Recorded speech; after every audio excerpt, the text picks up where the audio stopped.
सीधी बात है बंधुओं, हमारा उद्देश्य क्या है? बहुत स्पष्टता से सुनिएगा। कृष्ण प्राप्ति नहीं, सीधे 50वीं सीढ़ी चढ़ने की मत सोचा करो। बीच में बहुत सारी सीढ़ियां हैं, धीरे धीरे चढ़ना पड़ेगा। इतने बड़े पांव नहीं कि आप 50वीं सीढ़ी चढ़ जाओ। हमारा उद्देश्य क्या है? किसी से पूछो, किसी भी भक्त से पूछो, आपका उद्देश्य क्या? तिलक क्यों लगाते हो? नाम जप क्यों करते हो? कंठी माला क्यों बदते हो? एकादशी क्यों करते हो? वृंदावन क्यों जाते हो? हम पे श्री जी की कृपा हो जाए, हमको ठाकुर जी मिल जाए। इतनी जल्दी मिल जाएंगे?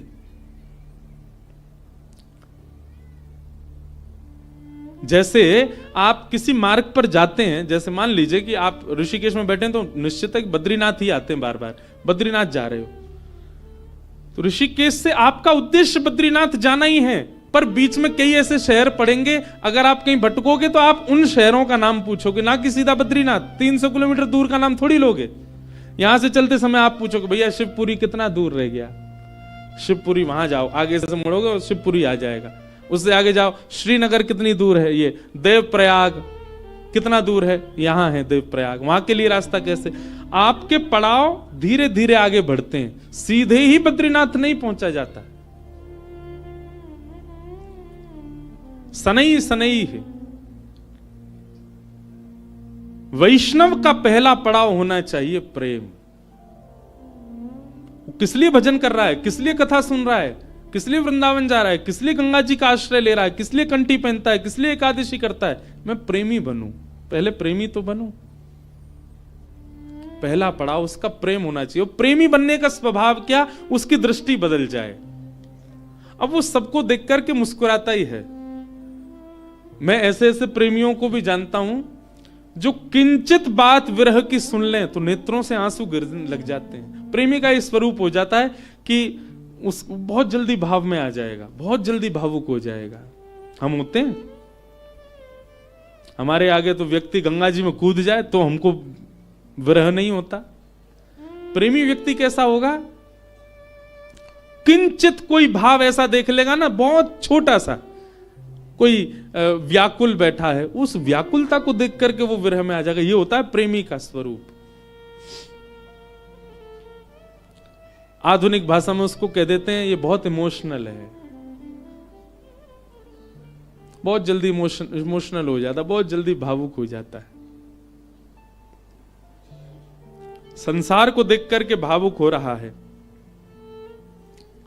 एक बात बताएं, भावुक व्यक्ति प्रेमी बहुत जल्दी बन सकता है। अगर किसी के अंदर भावुकता बहुत ज्यादा है ना, तो एक प्रकार से वो ये समझ ले कि उसको कई सीढ़ियां पहले से चढ़ा हुआ है। वो भावुक व्यक्ति बस प्रेम की ओर बढ़ जाए, प्रेमी और बन जाए, और अधिक प्रेम हो जाए, और वही प्रेम वृंदावन चंद से हो जाए उसका।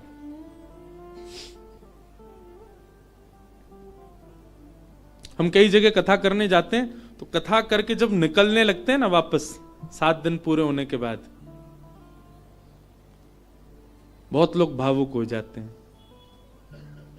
जिनके यहां रुकने का प्रसंग होता है वो लोग भावुक। एक जगह तो बहुत ही भयानक स्थिति हुई, मैं ही घबरा गया। एक जगह कथा थी, अब जगह का नाम तो नहीं लूंगा मैं, तो वहां जो यजमान थे, मुख्य यजमान, वो इतने भावुक, इतने भावुक, पहले दिन से ही रोने लग गए। मैंने क्यों, क्या हो गया? बोले अब 6 दिन रह गए, आप 6 दिन रहोगे बस, लाल जी के केवल 6 दिन दर्शन होंगे। दूसरे दिन और रोने लग गए। मैंने कि भैया तुम ऐसे मत करो, अभी तो कथा तो पूरी करनी है हमको। चौथे दिन सब का नाच रहे थे, नंद घन आनंद भयो, जो वो कोने में खड़े होकर रो रहे। बोले क्यों, क्या हो गया? 3 ही दिन रह गए अब बस।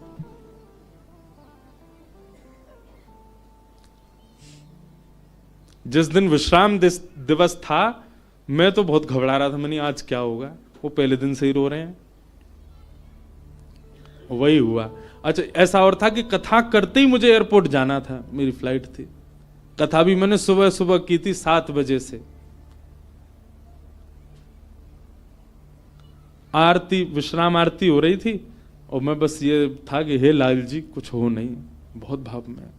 वही हुआ। आरती करते करते दोनों, पहले तो उनकी गृहिणी मूर्छित होकर गिर पड़ी, बेहोश ही हो गई, और फिर जो उनके पतिदेव थे उनको देख के वो भी हो गए।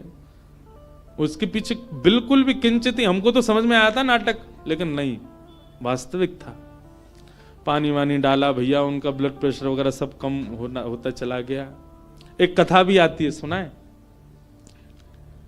एक महाराष्ट्र के राजा थे। उन राजा का एक ही बात उसके मन में चलती थी कि मेरे नगर में कोई साधु आ जाए, मेरे नगर में कोई संत आ जाए, मेरे नगर में कोई भक्त आ जाए। दुनिया में ऐश्वर्यवान व्यक्ति केवल इसकी प्रतीक्षा करता है कि मेरे पास धन बहुत आ जाए। वो इसकी प्रतीक्षा करते थे कि कोई भक्त, साधु, संत, विरक्त या वैष्णव दंपति या कोई कथा वक्ता कोई आ जाए मेरे नगर में, बस। ऐसी कृपा हुई, अयोध्या से कुछ लोग पंढरपुर दर्शन करने जा रहे थे और उन महात्मा के उन राजा के नगर में आ गए। नगर से होके पंढरपुर का रास्ता था, तो पंढरपुर की ओर जा रहे थे। शाम काल का समय हो गया। राजा को पता चली संतों की टोली आ रही है। वो तो ऐसा और था राजा, वो दूर दूर तक उसने अपने सैनिक लगा रखे थे। बोले आसपास के रस्तों से अगर कोई संत निकल के जा रहे हैं, उनसे भी कहो यहां होके जाएं, हमारे नगर में होके जाएं। ऐसी भगवत प्रीति, भक्त प्रीति भी सबके हृदय में नहीं होती।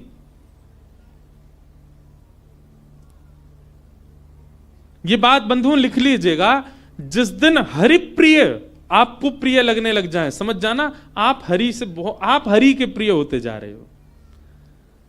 आपको पता चल जाता है व्रज से कोई आया, भले ही आप उसको जानते नहीं, पर आपके मन में उत्साह हो जाता है, हमारे वृंदावन से आए हैं, श्री राधारमण जी के यहां से आए हैं, श्री बिहारी जी के चरणों से आए हैं। भले ही आपका परिचय नहीं, फिर भी आप ब्रज से आए जान करके उनको प्रणाम करने जाओ। ऐसी प्रीति अगर आपके चित्त में है, आप प्रेम की अवस्था में आ चुके हो। हरि से ज्यादा हरिजनों से प्रीति हो तो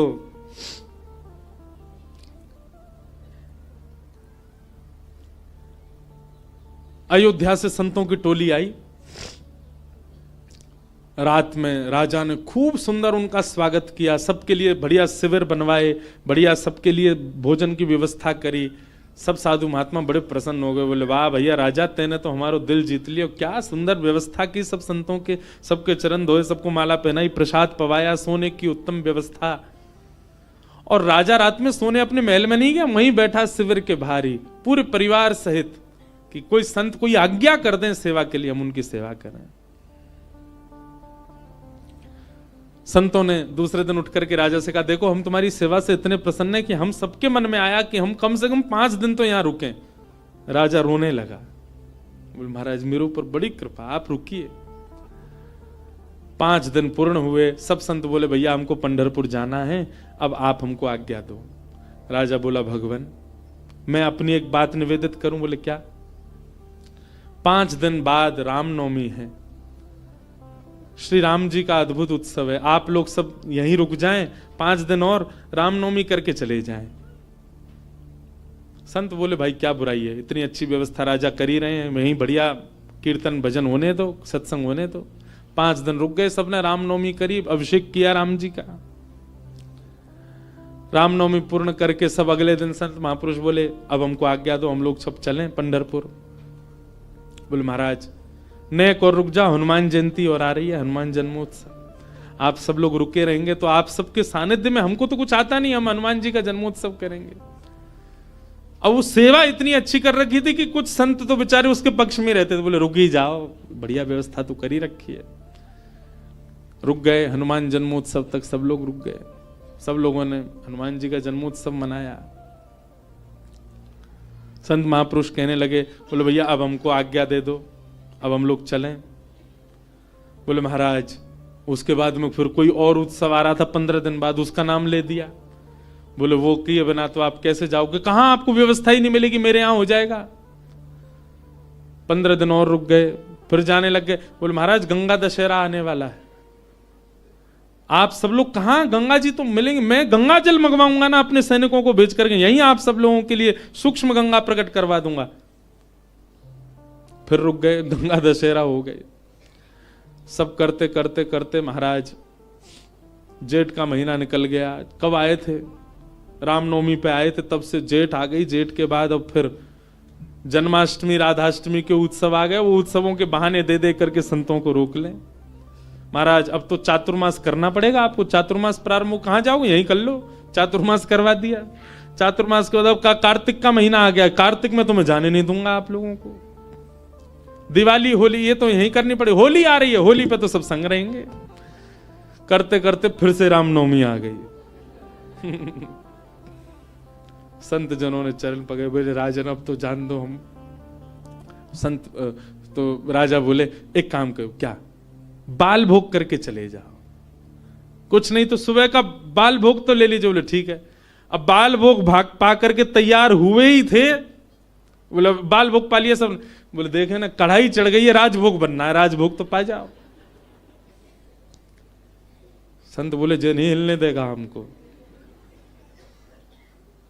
बोले देखो ये सब अनादर हो जाएगा, इतनी पूड़ी कचौड़ी सब्जी बन रही है, इनको तो पा जाओ। यहां राजभोग पाने लगे, एक संत ने घूम के देखा तो वहां रात के ब्यारू भोग भी बनने शुरू हो गए थे। बोले ब्यारू करके जाने देगा।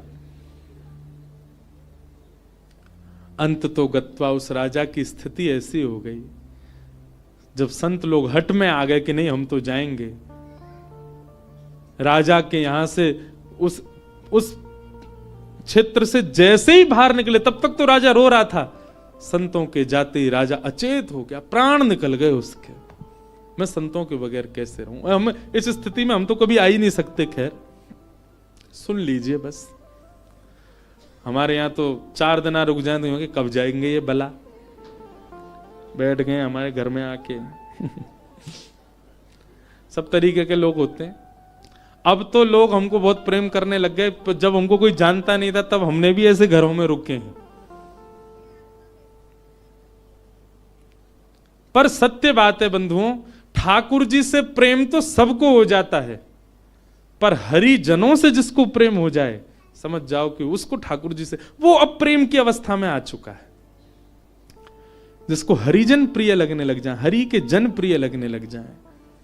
आप लोग किया करो, कभी एयरपोर्ट, रेलवे स्टेशन, कभी अनजान स्थान पर कोई तिलक मात्र लगाया घूम रहा हो, उसको भी जय सिया राम, जय श्री कृष्ण। सामने वाला प्रत्युत्तर में अगर ये पूछ ले भैया कौन, कुछ नहीं आपके माथे पे हमने तिलक देखा, कंठ में हमने तुलसी जी देखी तो हमको लगा कि आप वैष्णव हो इसलिए हमने प्रणाम किया। ऐसा स्वभाव। तो प्रथम गंतव्य ठाकुर जी नहीं होने चाहिए, पहला गंतव्य प्रेम होना चाहिए। हमारे भजन का, हमारे साधन का, हमारी कथा का, हमारे नियमों का, सबका प्रथम पहले किसको प्राप्त करना है कि पहले हम प्रेमी बने। पहले ठाकुर जी नहीं, पहले ठाकुर जी के लायक बनो, और फिर जब लायक बन जाओगे, ठाकुर जी को कभी अपने केंद्र बिंदु में मत रखो। एक बात बहुत ध्यान से सुनो, किसी को पाने के लिए आप मत तड़पो, स्वयं को ऐसा बनाओ कि सामने वाला आपको पाने के लिए तड़पे, सामने वाला आपको पाना चाहे।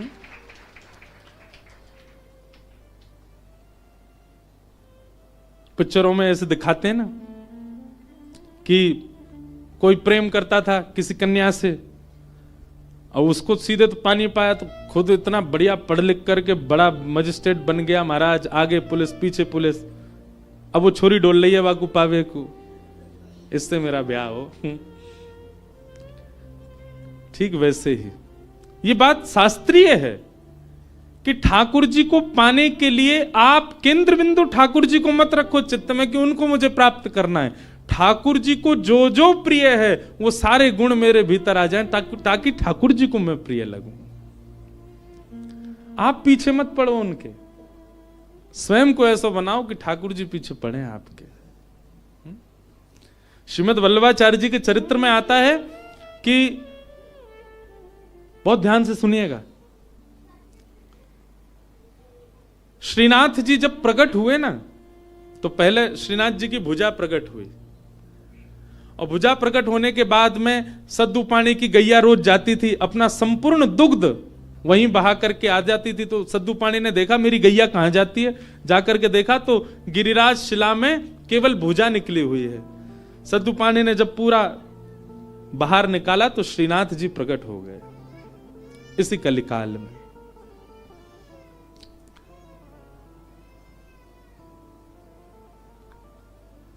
तो सद्दू पानी ने ठाकुर जी से प्रार्थना की कि ठाकुर जी आपके लिए क्या लाऊं मैं, आप क्या पाएंगे, क्या व्यंजन लेंगे, क्या भोग प्रसाद लेंगे, आप विश्वास मानेंगे?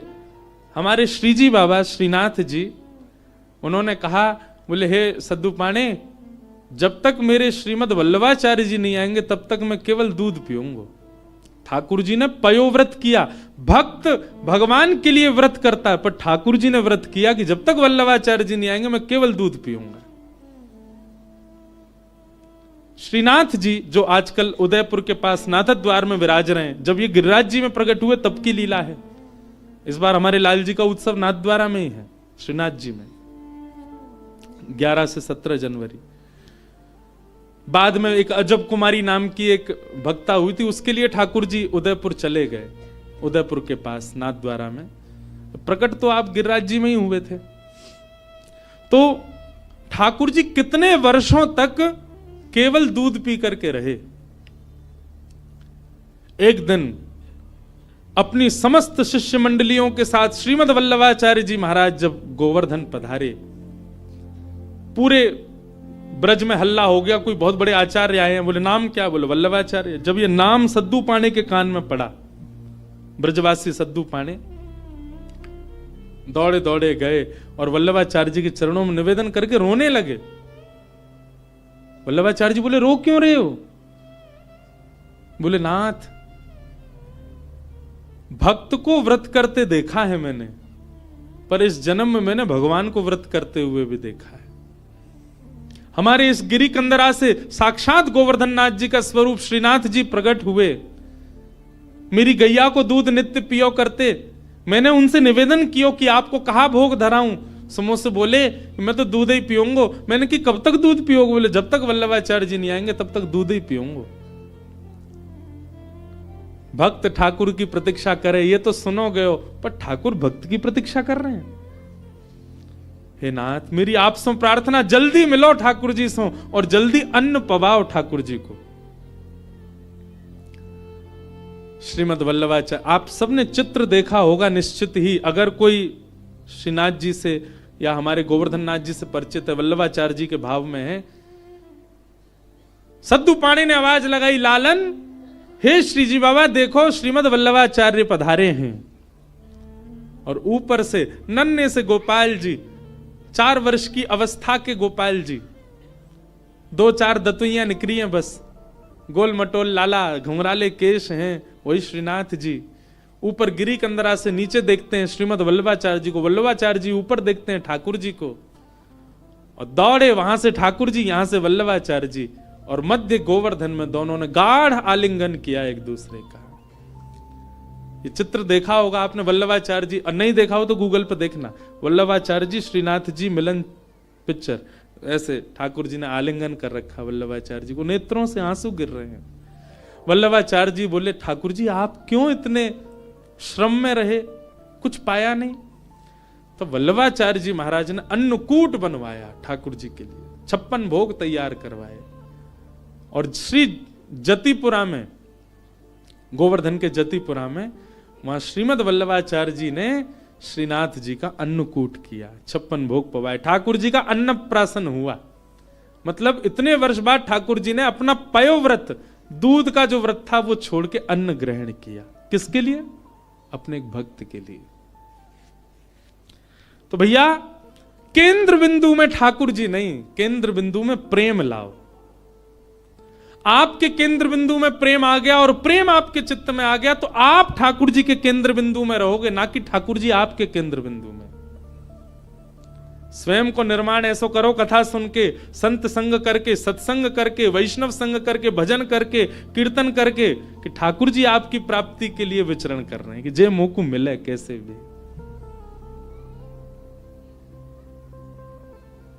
आज से आपके भजन साधन में उद्देश्य भगवत प्राप्ति नहीं, प्रेम की प्राप्ति हो। कि भवतानुदित प्रायम यशो भगवतो मलम ये नैवासौ न तुष्येत मन्ये तद्दर्शनम खिलम। नारद जी महाराज वेद व्यास जी से कहते हैं, व्यास जी आपने भागवत जी की रचना की, उसमें ज्ञान, उसमें वैराग्य उसमें सब कुछ आपने प्रस्तुत किया, पर आपने प्रेम को नहीं प्रस्तुत किया, इसलिए आपका हृदय अशांत है। आपके ग्रंथों को, पुराणों को सुनकर के व्यक्ति धार्मिक बन जाएगा, व्यक्ति वैरागी बन जाएगा, पर आपके ग्रंथों को पढ़ के व्यक्ति प्रेमी नहीं बन पाएगा। इसीलिए आपका हृदय अशांत है, आपको कहीं ना कहीं अपूर्णता लगती है अपनी क्रिया में। इसलिए मेरी प्रार्थना कि अब आप ठाकुर जी के प्रेम स्वभाव का वर्णन करो, जिससे पढ़ने वाला व्यक्ति प्रेमी बन सके। वेद व्यास जी महाराज ने निवेदन किया, उसके लिए मुझे क्या करना पड़ेगा? बोले समाधि लगा करके भगवान के प्रेम स्वरूप का चिंतन करो।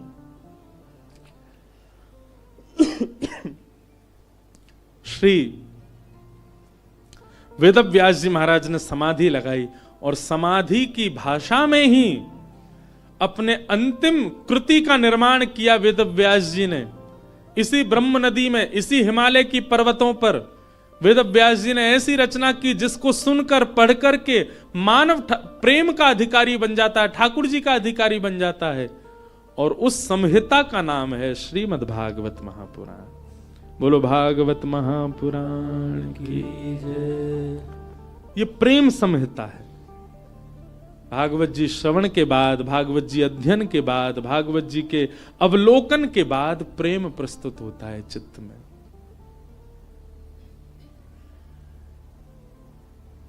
प्रेम।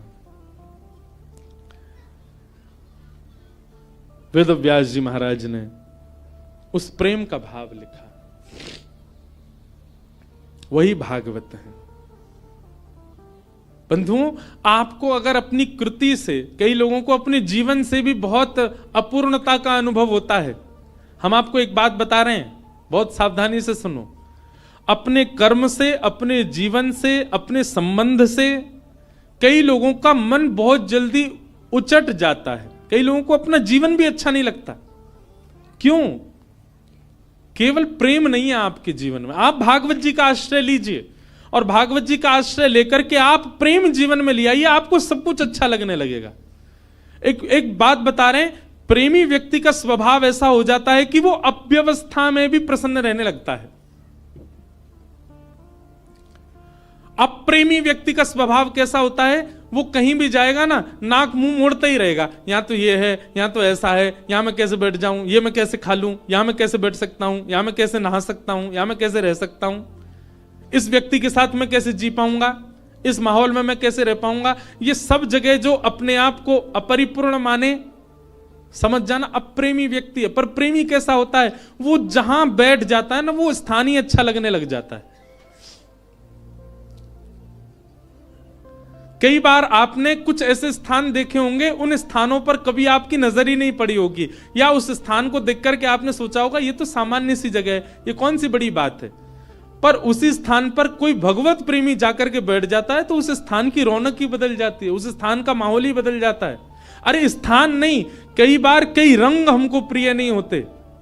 मैं अपना अनुभव बता रहा हूं, कई रंग हमको प्रिय नहीं होते, कई कलर्स हमको अच्छे नहीं लगते, पर वही रंग, वही कलर, उसमें कोई प्रेमी व्यक्ति अगर आ जाए, उस प्रेमी व्यक्ति उस कलर में या रंग का आश्रय ले ले, वो रंग भी अच्छा लगने लग जाता है।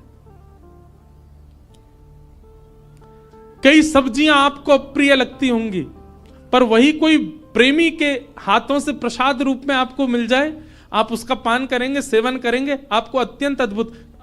और अगर आपको अनुभव करना हो तो हम बता रहे हैं, अरबी की सब्जी हर कोई नहीं पा सकता, इतनी बढ़िया नहीं लगती।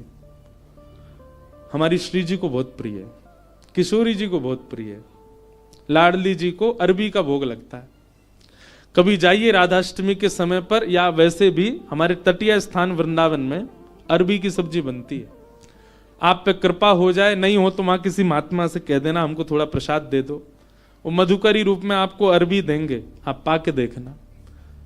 सारे विश्व के जितने भी रस होंगे ना, वो सब रस फीके लगेंगे उसके आगे। क्यों? क्योंकि प्रेम स्थान पर वो निर्मित है, इसलिए उसका स्वाद अद्भुत हो जाता है। मैं कथा करता हूं, हमको राग रागनी आती नहीं, हम बस ऐसे गा लेते हैं, ये सब गुरुजन बैठे हैं, ये लोग जैसो बजा दें वैसो हम गा दें। कई राग ऐसे हैं, उनको पहले मैं जब सुनता था ना तो मेरा मन बड़ा उच्चाटित सा हो जाता था कि ये कैसे गाएंगे, ये तो बड़ा विचित्र सा राग है। आज वही राग में हम कथा भी कर देते हैं। क्यों? क्योंकि जब प्रेम मिल जाता है, प्रेम एक ऐसा सब्सटेंस है, प्रेम एक ऐसा क्या बोले वो, केमिकल बोले, सब्सटेंस बोले, क्या बोले, वो एक ऐसी वस्तु है, वो जहां मिल जाएगी वो सब प्रिय लगने लग जाएगा। वो प्रेम कहलाता है। प्रेम का मतलब केवल स्त्री पुरुष का प्रेम मत समझा कीजिए आप। कोई प्रिय लगने लग जाए वो नहीं, सब कुछ प्रिय लगने लग जाए, वो प्रेम है। वास्तविक प्रेमी आप अपने आप को ऐसे नहीं मान सकते, उसके लिए नस काट रहे घूम रहे हैं, हॉस्पिटल में भर्ती है गए, वो क्या बता रहे हैं, बोले भाई टैग लग गया इसके ऊपर, काहे का, बोले प्रेमी है।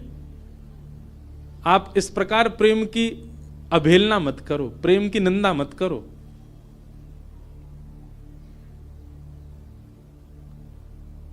गंगा जी पे सब जगह चले जाओ, पहाड़ों में, नदियों में, सब जगह एक पॉइंट होता है, क्या बोल, इसको सुसाइड पॉइंट बोलते। क्यों? यहां से व्यक्ति अपने प्रेमी के लिए त्याग कर देता है, आत्महत्या कर लेता है। ये प्रेम है। प्रेम में केवल एक व्यक्ति प्रिय नहीं लगता, प्रेम में सब कुछ प्रिय लगने लग जाता है। बुद्ध, भगवान बुद्ध प्रेमी थे। एक मदिरा पान किया हुआ व्यक्ति जिससे सब दूर भागते हैं, नाली में पड़ा था और बुद्ध भगवान ने उसको देख लिया। अपने शिष्यों से कहा तुरंत इसको निकालो यहां से। कोई पीछे जा रहा, कोई आगे जा रहा, सोच रहे हैं, विचार कर रहे हैं, नाली में पड़ा है, दुर्गंध आ रही है, इसने पी भी रखी है। स्वयं भगवान बुद्ध लग गए उसको निकालने में। शिष्यों ने कहा, बोले कि वो एक कुभाव वाला व्यक्ति, मदिरा पान करने वाला व्यक्ति, उसका आचरण शुद्ध नहीं, और आप उसको ऐसे बचाने लग गए, ऐसे उसको संभालने लग गए। तो बुद्ध भगवान बहुत अच्छी बात कहते हैं, तुम साधक क्यों बने हो, तुम भक्ति के पथ पर क्यों चल रहे हो? क्या तुम केवल शुद्ध लोगों से ही मिलोगे, सुधरे हुए लोगों से ही मिलोगे? अरे जो पहले से ही शुद्ध हैं, जो पहले से ही सुधरे हुए हैं, उनके बीच बैठ करके तुमने क्या नया कर दिया? तुम वैष्णव इसलिए बने हो, तुम भक्त इसलिए बने, तुम साधक इसलिए बने, जो अपवित्र हैं उनको पवित्र करने का भाव तुम्हारे चित्त में आए। जो अप्रेमी हैं वो प्रेमी बने, ये भाव स्वभाव तुम्हारा बने। हम इसलिए साधक बने।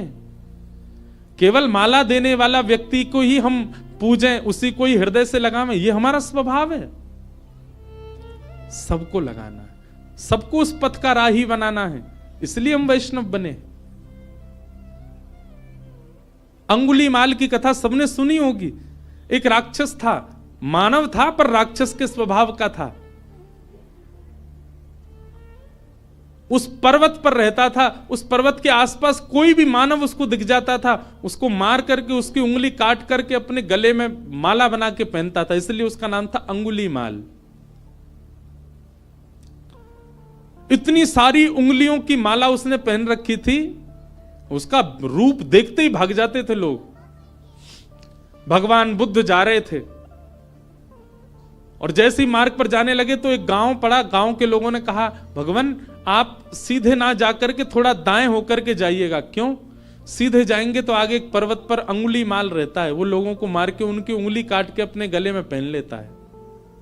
भगवान बुद्ध बोले उसके पीछे कारण, बोले वो अपना बल बताना चाहता है, देखो मैंने इतने लोग मार दिए, इतनी उंगलियां मत, इतने लोग, इतना बल है मेरे पास।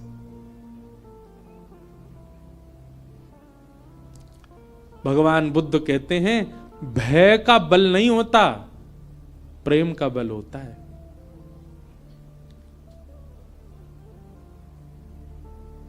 भय से जो अपने बल को आपके चित्त में प्रतिष्ठित करे वो बहुत लंबे समय तक नहीं रह सकता, लेकिन प्रेम से अपने आप को आपके चित्त में जो अवस्थित करे वो मरते दम तक आपके चित्त में रहेगा।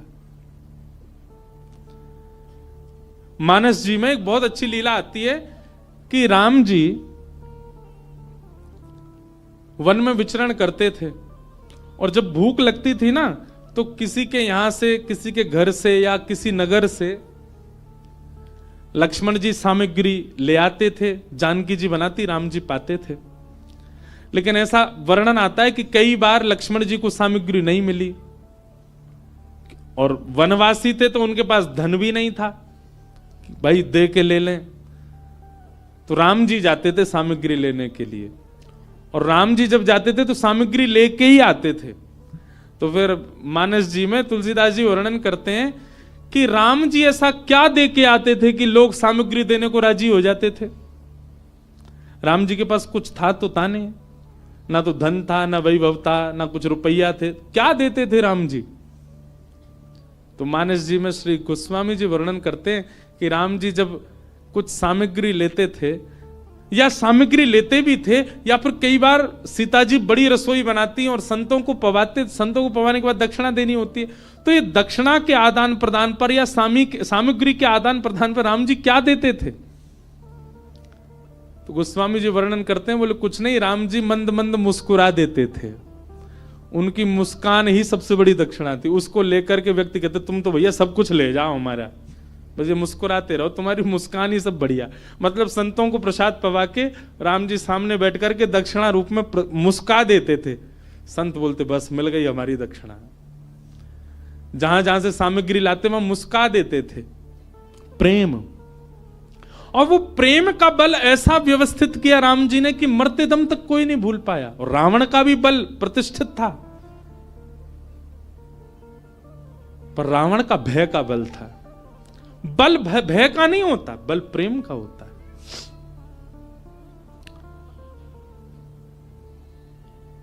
बुद्ध भगवान चले गए उसी मार्ग पर जहां अंगुलीमाल था।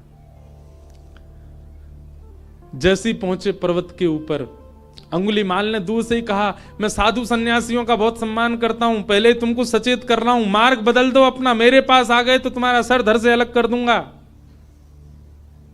मैं चेतावनी दे रहा हूं, मेरे पास मत आना। पर बुद्ध रुके नहीं, सीधे चले गए। तुम जानते नहीं हो मुझे, क्यों चले आए हो मेरे पास। और क्रोध में भर के थोड़ा और चेतावनी देने के लिए अंगुलीमाल एक वृक्ष के नीचे खड़ा था, उस वृक्ष की डाल पकड़ करके जोर से खींच ली, डाल टूट गई। बुद्ध भगवान मंद मुस्काते सामने खड़े हो गए। अंगुलीमाल तुम देख नहीं रहे हो। अंगुलीमाल बोला तुम देख नहीं रहे हो मैं कितना बलवान हूं, और तुम चले आ रहे हो, मैं तुमको मना कर रहा हूं फिर भी रुक नहीं रहे हो। डाल हाथ में पकड़ करके खड़ा था। बुद्ध भगवान बिल्कुल सौम्य भाव से उसके समीप गए और कहा ये डाल तुमने तोड़ी? बोले हां। अब इसको जोड़ दो, जहां से तोड़ी है इसको वहां लगा दो पुनः। अंगुलीमाल बोला कैसी बात कर रहे हो, ये तो संभव ही नहीं है, मैं इसको नहीं लगा सकता दोबारा। बोले क्यों, जब तोड़ने की सामर्थ्य है तो जोड़ने की भी होगी। इसको जोड़ दो, यथावत जैसी थी वैसी जोड़ के दिखा दो। अंगुलीमाल बोला यह संभव नहीं है। बुद्ध भगवान कहते हैं जिसको तुम जोड़ नहीं सकते उसको तोड़ने का अधिकार तुमको किसने दिया। इतनी उंगलियां गले में पहन करके घूमते हो, तुमने इतने लोगों को मार दिया, अकेले इस पर्वत पर रहते हो, पूरी दुनिया तुमसे भय खाती है। सोचो, विचार करो अंगुलीमाल, जितनी उंगलियां तुमने गले में पहनी हैं, प्रेम से यदि इतने लोगों को अपने संग में रखते, पूरी दुनिया पूजती आज तुमको।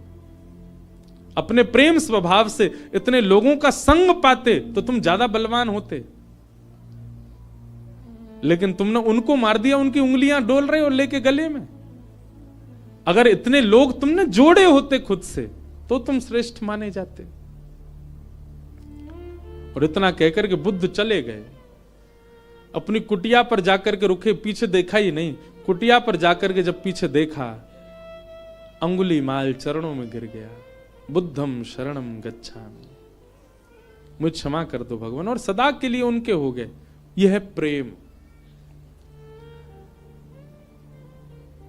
प्रेमी जब व्यक्ति होता है वो सबको प्रेमी बनाता चलता। जैसे किसी के अंदर कोई इत्र लगाए घूमे, जहां से निकल जाए सब जगह सुगंधित होती चली जाती है, वैसे ही भक्ति साधना से व्यक्ति जब प्रेमी बन जाता है, वो जहां जाता है, जिस स्थान पर जाता है, जितने लोगों से मिलता है, उनको भी प्रेमी बना देता है, उनको भी प्रिय बना देता है, उनको भी भक्त बना देता है, उनको भी साधक बना देता है।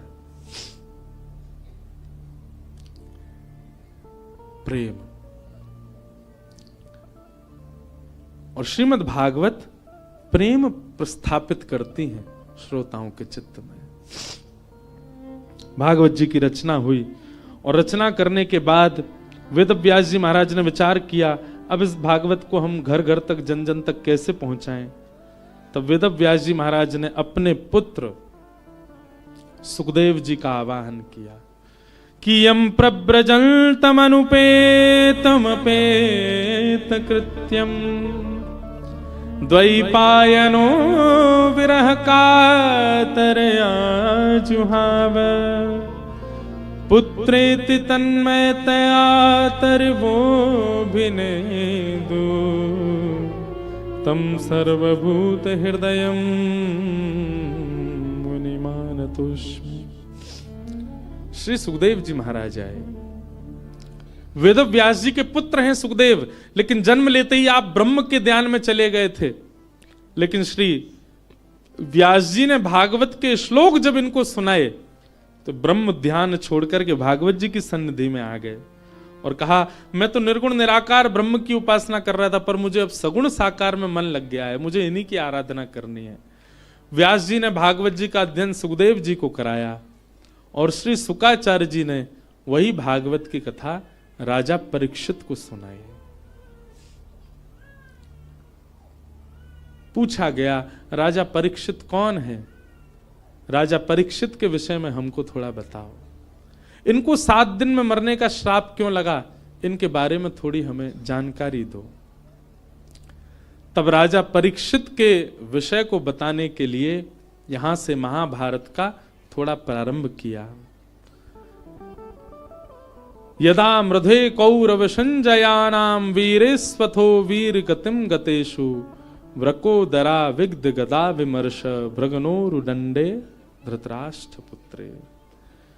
श्री परीक्षित जी महाराज का चरित्र और उनको 7 दिन में श्राप क्यों लगा, ये सब विषय सुनाए गए। अब इस विषय में अगर प्रवेश करें तो पूरा महाभारत का प्रसंग कहना पड़े, इसलिए कल बंधुओं ठाकुर जी का जन्मोत्सव है कथा में, क्योंकि कल चतुर्थ दिवस है। कल गंगा के तट पे आनंद उत्सव होगा, खूब आनंद से हम लोग नाचेंगे गाएंगे, जन्मोत्सव मनाएंगे श्री ठाकुर जी का। यमुना तट पे तो मनते ही रहते हैं ठाकुर जी के उत्सव, कल गंगा के तट पे होगा। आप सब लोग समय से पधारिएगा। आज श्री गिरधर लाल जी के दर्शन का समय तो है, पर हम आप सबकी संख्या देख के डर रहे हैं, क्योंकि जहां हम रुके हैं वो स्थान तो बहुत छोटा है। तो जो लोग यहाँ रुके ही रहे हैं अभी 6-7 दिन, वो लोग तो कल भी आ सकते हैं, परसों भी आ सकते हैं। रोज मिलेंगे ठाकुर जी 1:30 से 2:30 बजे तक गंगा दर्शन राम झूला के पास, इधर स्वर्ग आश्रम में। और जो लोग दूर दूर से आए बस वही आ जाना दर्शन करने। बाकी के जो लोग यहीं डटे हुए हैं उनके लिए तो लाल जी यहीं हैं, उनके लिए हम एक शाम का भी समय कल बता देंगे, तो वो लोग शाम को भी आ सकते हैं। इतनी संख्या में लोग आ जाएंगे तो फिर वो लाल जी हमारे डर नहीं जाएं, गंगा जी में गिरगिरा जाओगे, क्योंकि बगल में ही गंगा जी हैं। तो आप सब लोग बड़े भाव से पधारो। कल ठाकुर जी का जन्मोत्सव हम लोग कथा में मनाएंगे। पीले पीले वस्त्र पहन करके आना, आभूषण ज्यादा पहन के मत आना, अपना ध्यान रखना, क्योंकि चोराग्रगण्य श्री कृष्ण की कथा है तो निश्चित है उनके 2-4 दूत तो कथा में आते ही होंगे जो आपके आभूषण हरण ना कर ले जाएं, इसलिए बहुत ध्यान रखना। श्यामा हृदय कमल सो प्रगट्यो, श्यामा हृदय कमल सो प्रगट्यो, श्यामा हृदय कमल सो प्रगट्यो, श्यामा हृदय कमल सो प्रगट्यो, और श्याम हृदय वृंदावन प्यारो वृंदावन, हे श्री वृंदावन मेरो वृंदावन। आज ये पद पूरा गाएंगे, जिनको याद हो संग गाइए। और सुनो भैया, जो लोग भी लाल जी के दर्शन करवे जामे, उनसे हमारी प्रार्थना, तुमको अपनी खुद की सौगंध है, हमारे लाल जी से कुछ संसार मत मांगी हो, लाल जी से केवल एक ही बात मांगी हो, हे लाल जी आप सदा प्रसन्न रहो, आप सदा आनंद में रहो, हम अपने कर्म भोग लेंगे, आप हमको कुछ मत दो। कुछ मांगना नहीं ठाकुर जी से, ठाकुर जी से केवल उनकी प्रसन्नता मांगिएगा। हे सब सुख सागर रूप उजागर, रहे वृंदावन धाम। सब सुख सागर रूप उजागर, रहे वृंदावन धाम। हे सब सुख सागर रूप उजागर, रहे वृंदावन धाम। सब सुख सागर रूप उजागर, रहे वृंदावन धाम। ओ रूप गोस्वामी प्रगट कियो जहाँ, रूप गोस्वामी प्रगट कियो, श्री रूप गोस्वामी प्रगट कियो जहाँ, रूप गोस्वामी प्रगट कियो, राधा गोविंद रूप निधान। वृंदावन प्यारो वृंदावन, देखो इतनी संख्या में लोग हो फिर भी स्वर नहीं निकल रहा आप लोगों का। अरे भाव से गाओ, उच्च स्वर में गाओ, वृंदावन मेरो वृंदावन, हे श्री वृंदावन मेरो वृंदावन। रूप गोस्वामी प्रगट कियो जहाँ, रूप गोस्वामी प्रगट कियो, राधा गोविंद रूप निधान। वृंदावन प्यारो वृंदावन, हे श्री वृंदावन मेरो वृंदावन।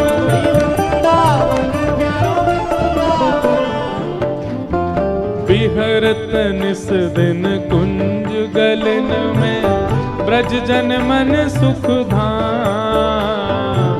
विहरत निस दिन कुंज गलन में, ब्रज जन मन सुख धाम। हाँ प्यारो ब्रज जन मन सुख धाम, प्यारो ब्रज जन मन सुख धाम। हे मदन मोहन को रूप निरख के, मदन मोहन को, श्री मदन मोहन को रूप निरख के, मदन मोहन को रूप निरख, हे सनातन बलि बलि जाए। वृंदावन प्यारो वृंदावन, वृंदावन प्यारो वृंदावन, हे श्री वृंदावन मेरो वृंदावन। वृंदावन प्यारो वृंदावन, मदन मोहन को रूप निरख के, मदन मोहन को सनातन बलि बलि जाए। वृंदावन प्यारो वृंदावन, हे श्री वृंदावन मेरो वृंदावन।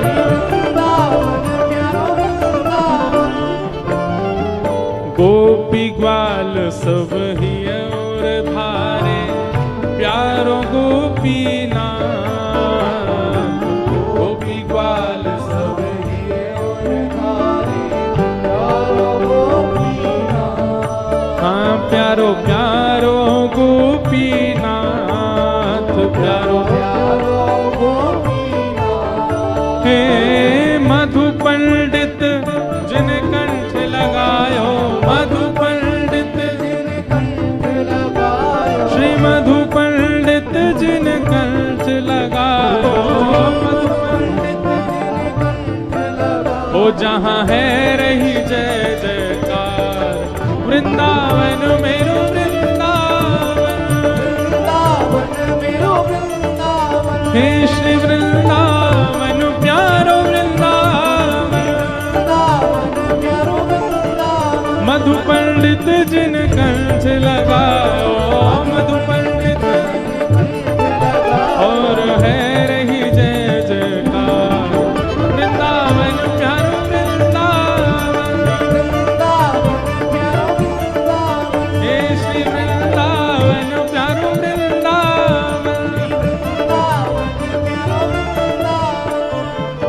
श्री गोपाल भट्ट जो के हृदय वेदना प्रगट्यो शालिग्राम।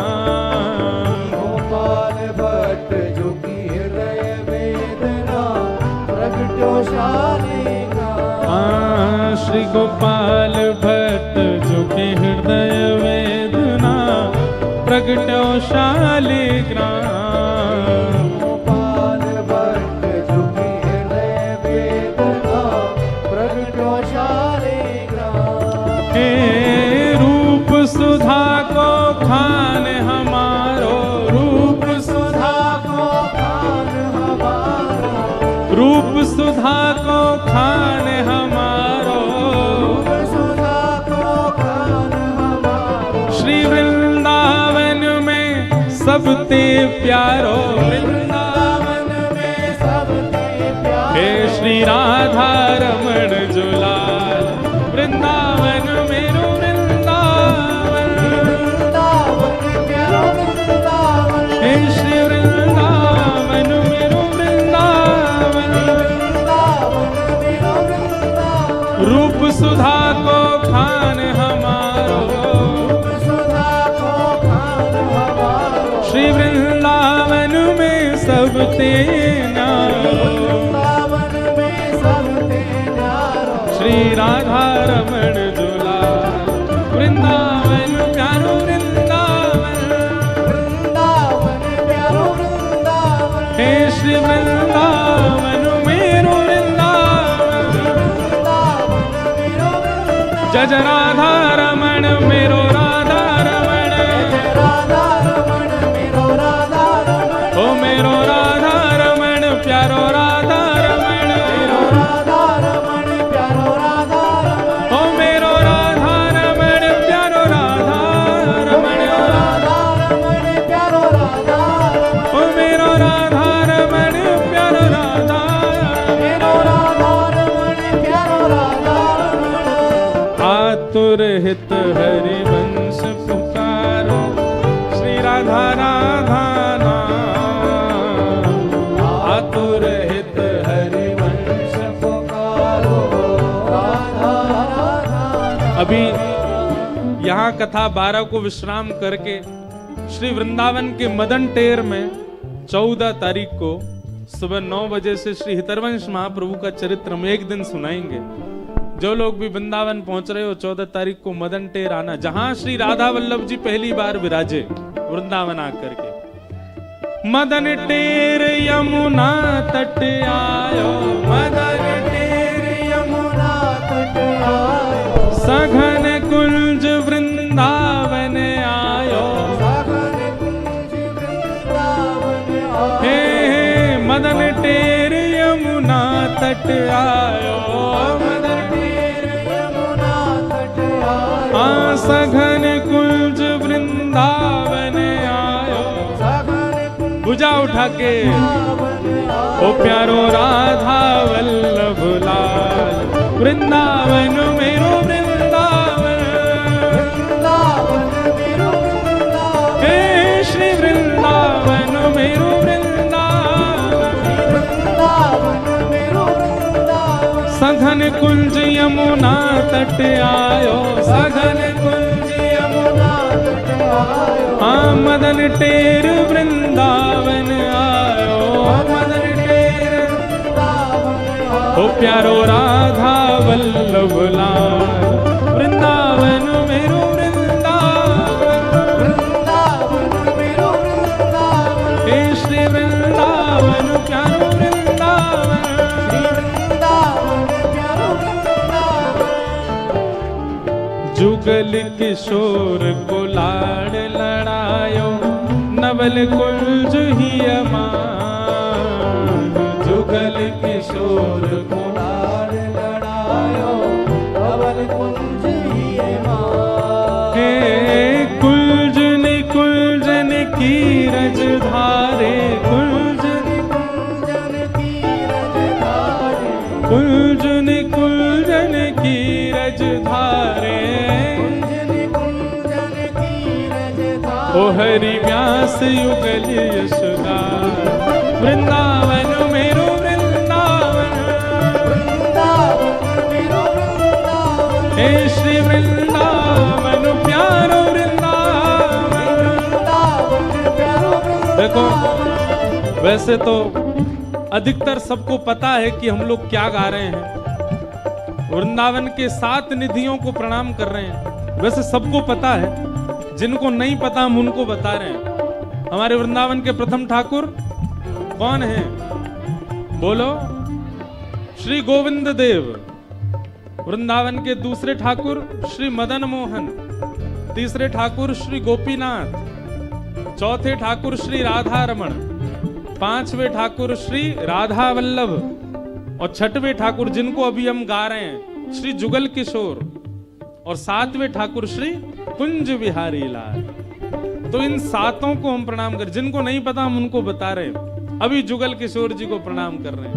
कुंजन कुंजन की रज धारे कुंजन कुंजन की रज धारे हरि व्यास युगल यशगार वृंदावन मेरो वृंदावन। वृंदावन मेरो वृंदावन हे श्री वृंदावन प्यारो वृंदावन। वृंदावन प्यारो वृंदावन। हमारे ब्रज वृंदावन के 7वें ठाकुर जिनके जन्मोत्सव पर इस कथा का प्रारंभ हुआ, बोलो वृंदावन बिहारी लाल।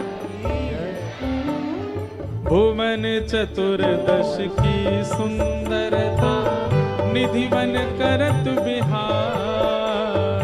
भुवन चतुर्दश की सुंदरता निधिवन करत बिहार। हे भुवन चतुर्दश की सुंदरता निधिवन करत बिहार। चतुर्दश की सुंदरता निधिवन करत बिहार। हे श्यामा प्यारी कुंज बिहारी श्यामा प्यारी कुंज बिहारी श्यामा प्यारी बांके बिहारी श्यामा प्यारी बांके बिहारी। और जय जय श्री हरिदास वृंदावन मेरो वृंदावन।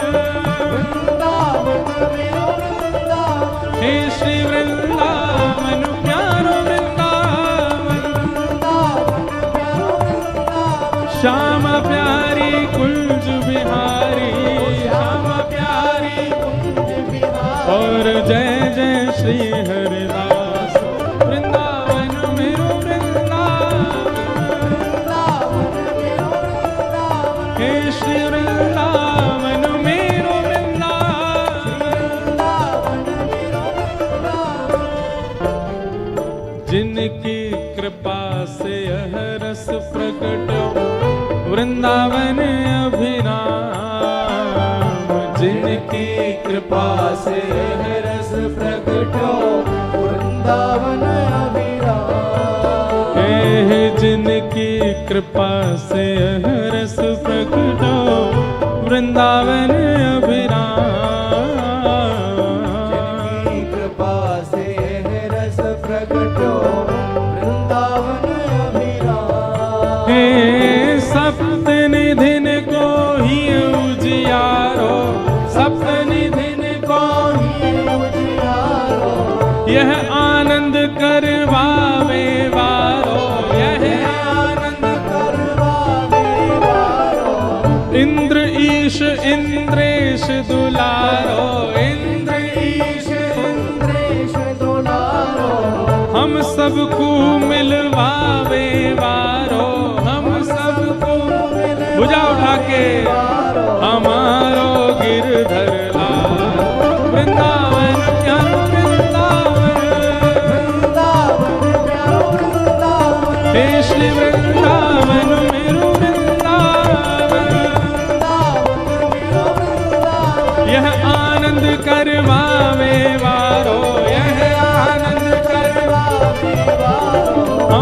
सबको मिलवावे वारो, सबको मिलवावे वारो, हे हमारो गिरधर लाल। वृंदावन प्यारो वृंदावन, वृंदावन प्यारो वृंदावन, हे श्री वृंदावन मेरो वृंदावन। वृंदावन मेरो वृंदावन। भुजा उठाओ दोनों और लगाओ ताकत पूरी। जो सबसे ऊंचा जाएगा वही को मिलेगी माला मंच से। जय राधे राधे श्री राधे राधे, जय राधे राधे श्री राधे राधे, जय राधे राधे श्री राधे राधे। यहाँ वो सबसे पीछे लाला वो लगे लंबो ही दिखे। हाँ आ जाओ आपके बगल वाले, हाँ आप आओ जो उछले थे अभी लास्ट में, नहीं वो पीछे आ रहे हैं। हाँ इनको आने दो, ये पीछे जो आ रहे हैं पतले से, हाँ इन्हीं को बुला। जय, और ये लाली छोटी वाली आओ। जय राधे राधे श्री राधे राधे, कृष्ण भानु दुलारी श्री कृष्ण प्यारी, बरसाने वारी कृष्ण भानु दुलारी।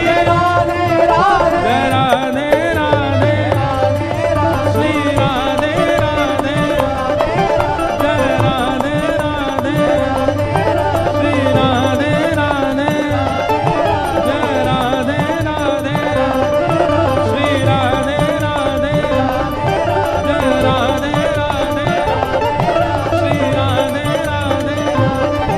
जय जय श्री राम, जय जय श्री राम, जय जय श्री राम।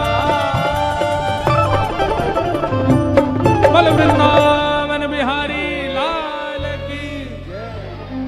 नेक जोड़ते बोलो गर्मी आवेगी। बोल वृंदावन बिहारी लाल की, श्री राधा रमण लाल की, श्री राधा वल्लभ लाल की, पूछरी के लौठा की।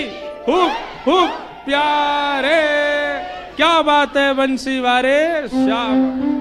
नमः पार्वती पतये हर, बोल गंगा मैया की। आप सब लोगों को जय श्री कृष्ण। कल नंदोत्सव है, सब लोग 10 बजे यहाँ पधारो। कल ठाकुर जी का मंगल जन्म